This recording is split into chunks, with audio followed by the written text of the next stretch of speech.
गोपियों को प्रसन्न करने के लिए भगवान आए थे। ये भागवत कथा में, पंचम दिवस की कथा में आएगा जब हम आपको सुनाएंगे। तो भगवान सत्य स्वरूप है, लेकिन संसार हम लोग सत्य स्वरूप नहीं है। हमारे जीवन का कोई अता पता नहीं, कब शरीर से क्या हो जाए, कब शरीर से प्राण छूट जाए, कब हमारा टिकट कट जाए, ये कोई नहीं जानता। लेकिन हम लोग जब जमीन खरीदते हैं तो रजिस्ट्री कराते हैं, पट्टा कराते हैं, नोटरी कराते हैं। लेकिन हमारे शरीर की कोई नोटरी है, कोई पट्टा है, कोई रजिस्ट्री हो तो बता। फिर भी मनुष्य दिन रात एक मकान बना लिया, 4 मकान बनाऊंगा, महाराज 2 प्लॉट ग्वालियर में डले हैं, 2 डबरा में डले हैं, 25 बीघा जमीन रह गई, इतना बच्चों के लिए छोड़ दिया। तो मालूम चला कि जैसे आए थे वैसे ही चले गए। तो भगवान कैसे हैं? सत्य स्वरूप, वो कभी नहीं मरते। तो सच्चिदानंद रूपाय, भगवान सत्य स्वरूप है।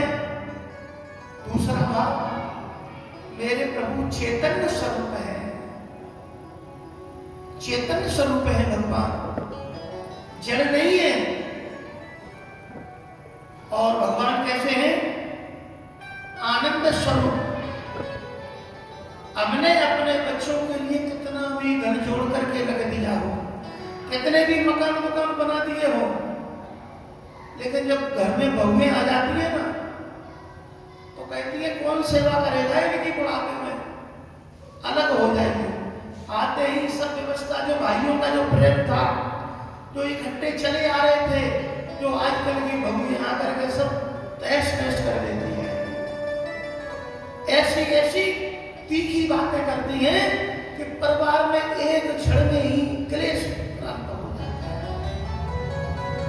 उनको क्या पता कि पिताजी ने किस प्रकार से हमको पाल पोस करके बड़ा किया, हमारे लिए धन दौलत सब कुछ होते कमा के रख दिया, फिर हम उनके एहसान के बदले उनके लिए ताने देते हैं, तुमने हमारे जीवन में क्या किया, क्या किया हमारे लिए। इसीलिए भैया जब मनुष्य, देखो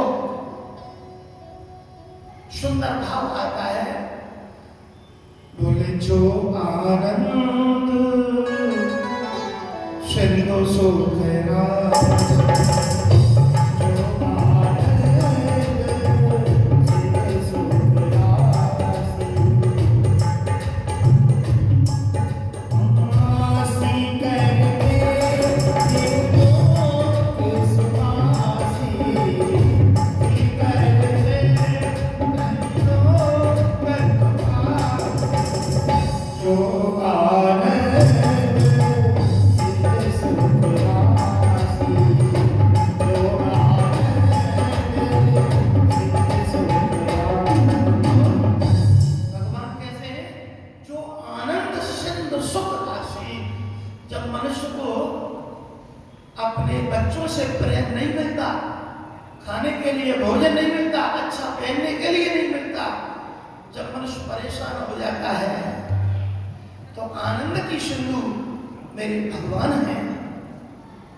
बहुत कुछ लगा व्यास जी महाराज ने।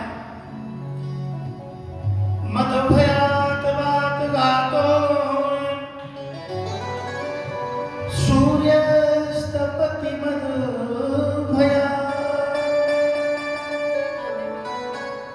बरसत इंद्रो दगति अग्नि प्रत्युषरति मद भया। भगवान अपनी मां देवहूति से कहते हैं, मां तृतीय स्कंद में भगवान अपनी मां देवहूति से कहते हैं, भैया संसार में जो भी कुछ दिखाई दे रहा है वह मेरे ही भय से चलता है।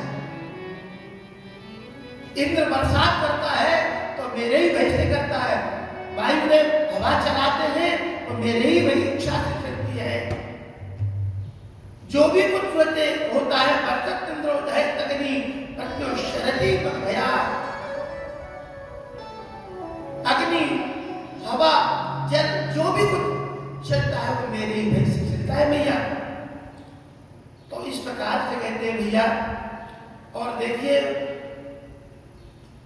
संसार का मनुष्य कलयुग में किसी न किसी बात से परेशान सभी है। घर घर में परेशान है, किसी को बीपी की बीमारी, किसी को शुगर की बीमारी, किसी के हाथ पैर रह जाते हैं, किसी को महाराज और कई प्रकार की बीमारी है। शुगर बीपी तो बुखार की तरह फैल रहा है।